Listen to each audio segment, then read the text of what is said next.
Yo, what's up guys, this is Gloves here, and this is a Call of Duty 4 gameplay of Domination on Pipeline, and this was just sort of a drop-in game. It was the first game I played of the day. It was the first time I played Call of Duty 4 in probably, 3-4 months, and it was the last Call of Duty game, the first Call of Duty game I'd played in about 3 or 4 weeks. I took a long break from it, I wasn't playing much of it, so as you can see I had to change sensitivity up and button layout, and it was a rude awakening, because I'm not sure how those bullets were on him.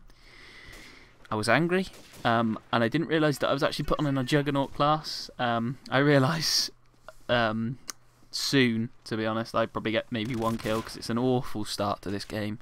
I think I get 1 kill. I think that's the only kill you're going to see for a few minutes, which is, not the greatest idea, but I thought I'd post up just my first gameplay of the day.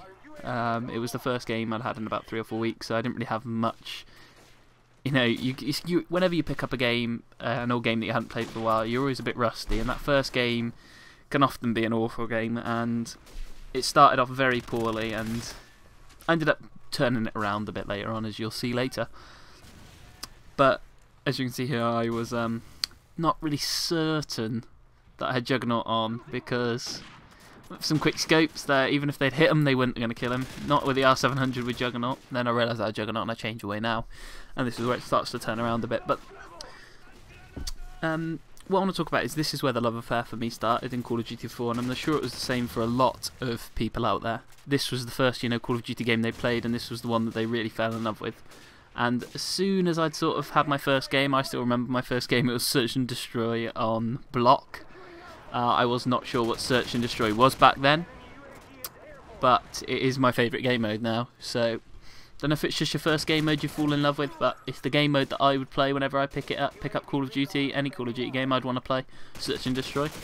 But this is definitely where the love affair started, Call of Duty 4. When you first pick it up, you wouldn't imagine you were going to play it for as long as I did. I played Call of Duty 4 for a long time. On old accounts and other accounts, so it's really just, this is where it started, and for a lot of people it's going to be the same. But once you go back and play these things, you realise the hit detection's off.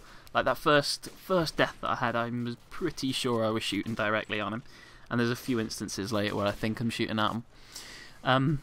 But those sort of things can get you in a rage, and one thing you don't want to do whenever you're playing Call of Duty 4 or any Call of Duty game for that matter is rage, because the game can get away from you.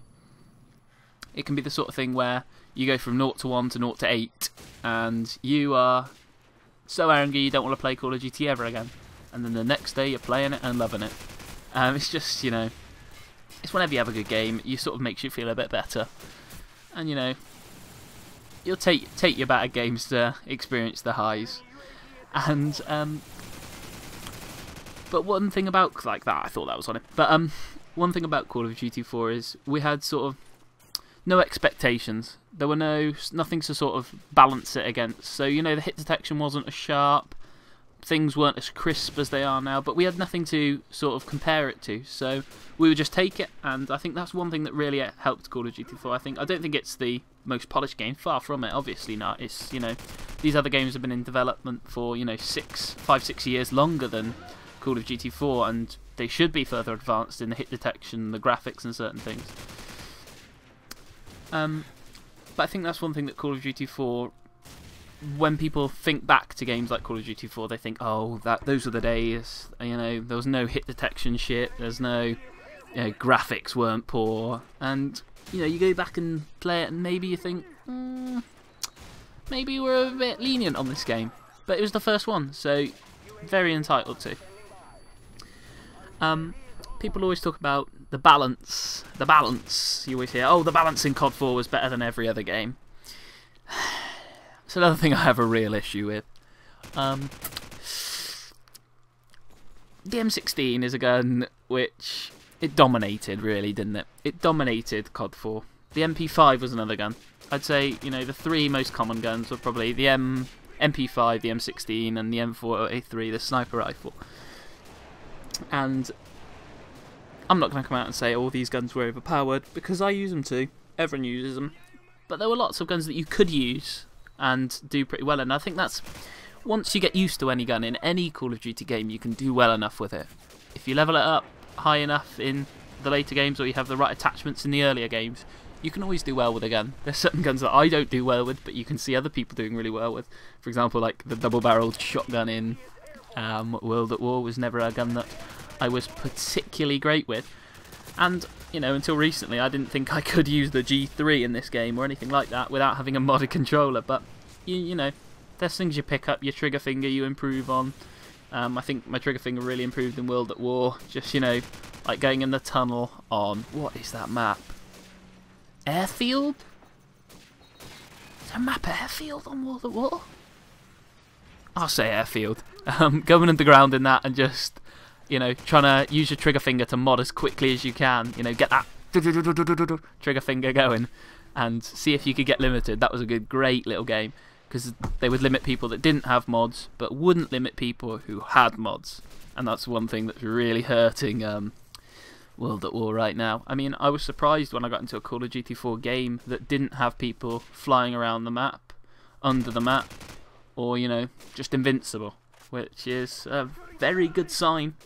I mean, I think if I had gone into a search and destroy game now, there would have been a lot of people under the map, and I would not have enjoyed myself. But even though I didn't have a great game in this game, I ended up having the top score in the lobby, but I wasn't playing against poor people. As you can see, there's a lot of 10th prestige. I know that doesn't really mean anything, but when people look at a player who is a 10th prestige or is a high prestige, they usually think they're better players in terms of they've played the game longer and they're more familiar with the maps, the guns and things.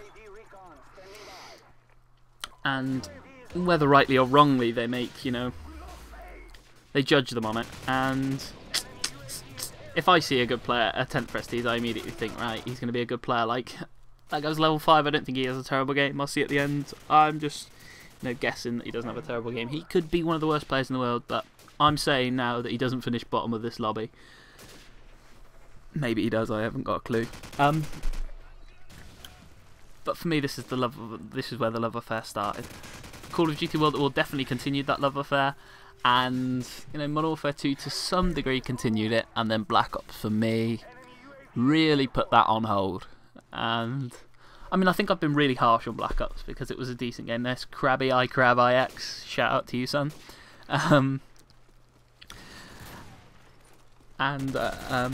Yes, sorry, threw me off just giving that shout out right there.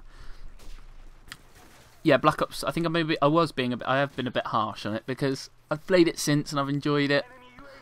Probably because I'm not expecting it to be good, so when I do have a good game and, you know, I don't have any bullshit deaths that everyone seems to have, then I consider it a positive for the game, which, you know, lowering the expectations like that early on is always good for a game, because then you don't expect as much. This G3, I enjoy using this G3 right here.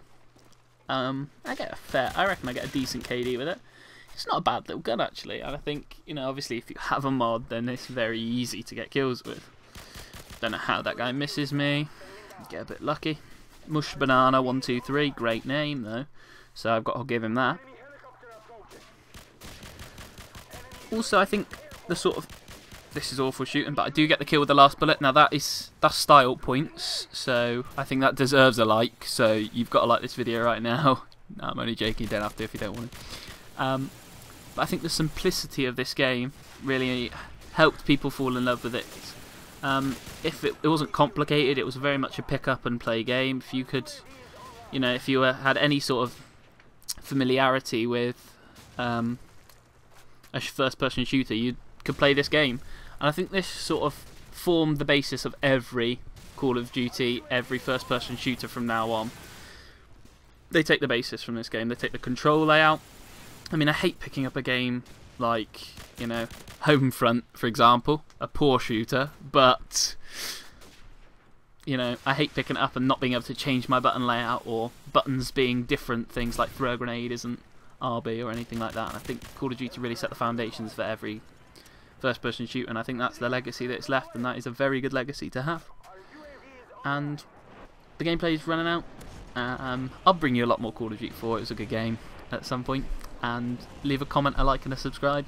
I'll see you in the next one, guys. Peace.